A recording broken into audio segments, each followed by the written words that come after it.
Hey everybody, Graham McInnes here again with McInnes Realty Group, and I wanted to do my mid-month market update and talk a little bit about how the market is going to finish up this year and where I think it's going to go next year and why that is. So there's a couple things that we want to touch on here, and as always, I'll try to keep this as brief as I possibly can, but just bear with me here. So the market is going to finish the year very, very strong. October was a record month for sales for the month of October. And November is likely to be the same. Same with December. The reason it has a lot to do with COVID, of course, but also there's just an extremely high demand for homes right now in Calgary. And I think the basic reality of it is that the world itself is waking up to the fact that Calgary is one of the best places in the world to live and also one of the most affordable. So if you take that into consideration and also look at the immigration numbers that are going to be coming next year, the market is going to be very, very strong in Calgary. Of course, most of those people that are coming to Canada are a lot of them are going to try to settle in Vancouver and Toronto. That's kind of always been the case, and that's also a big factor why their prices are the way they are, which are insane. But Calgary is going to start to see more and more of that traffic come into Calgary and people moving to Calgary because it is simply getting ridiculous in those areas. It's literally just out of reach for most people. And, Calgary is the last, in my opinion, the last sane market in North America where you have such an amazing quality of life, a clean, a safe city, awesome schools, the mountains, everything is so close by. Even just getting anywhere else in the world, it's easy. Hop on a plane, get to Vancouver, boom, you're off to out east or heading out west from Toronto, and you can literally get anywhere in the world. Calgary is a really good destination. It's an awesome area to raise a family. So everything is all pointing towards a very strong market. On top of that, there's a few other reasons as well. Of course, the oil price is very strong right now. That is always had a positive impact on the real estate market in Calgary. And from what we can see, there's no reason in the immediate future for that to change anytime soon. But again, with oil prices, you never know. That's always a bit of a wild card. Excuse me. The other thing as well is the jobs market. So it seems like we're getting some real diversification in the economy in Alberta. There's a news story that just came out again that a lot of tech is being attracted to Calgary.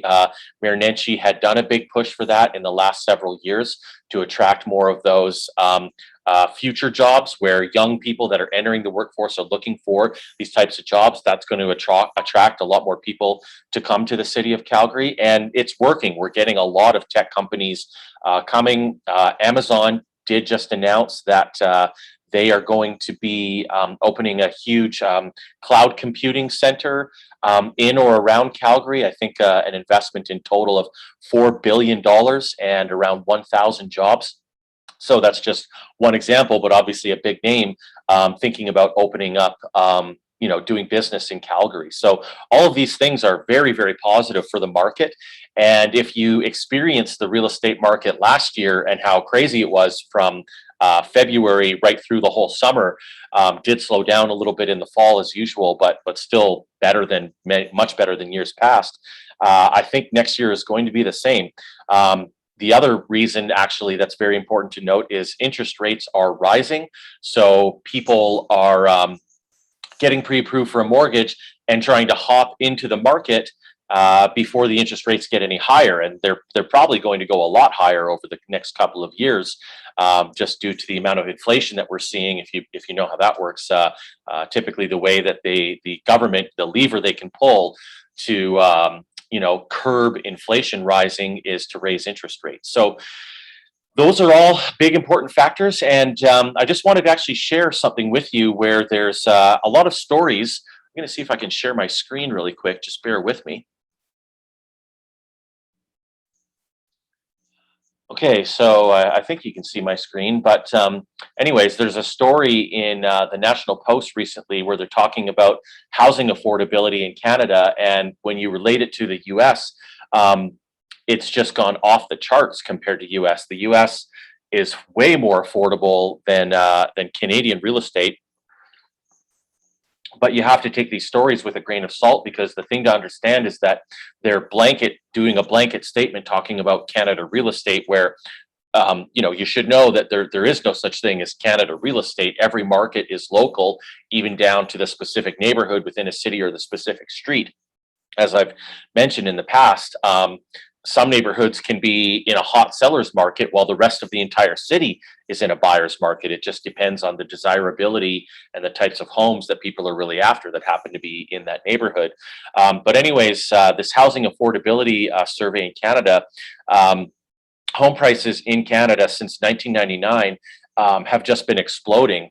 But the caveat there is, except in Calgary, or except in Alberta. And they have gone up a lot in Alberta in that period of time, but nothing like in Toronto or Vancouver or the suburbs of these areas. And again, this just all speaks that much more to the fact that Calgary is its time is coming, basically.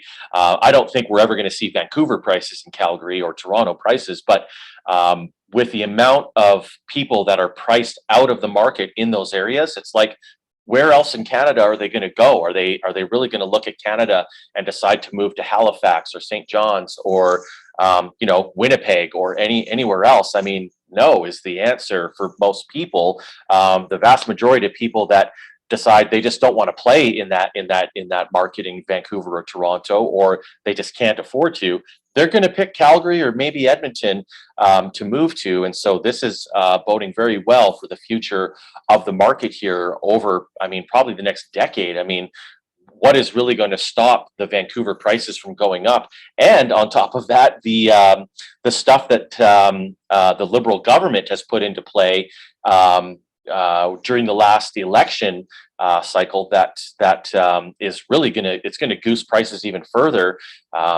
Just look at their mandate, look at everything that they talked about in regards to real estate prices. It's all designed to help cool the market.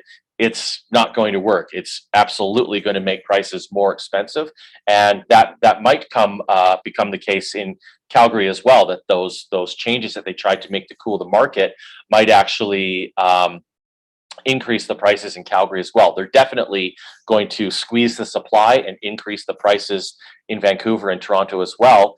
And on top of that, the provincial government in BC, some of the things that they are doing it's going to be terrible for the prices. They're thinking of doing a thing where when you make an offer on a property, you basically can get out of the deal for any reason with 7 days notice or something like that.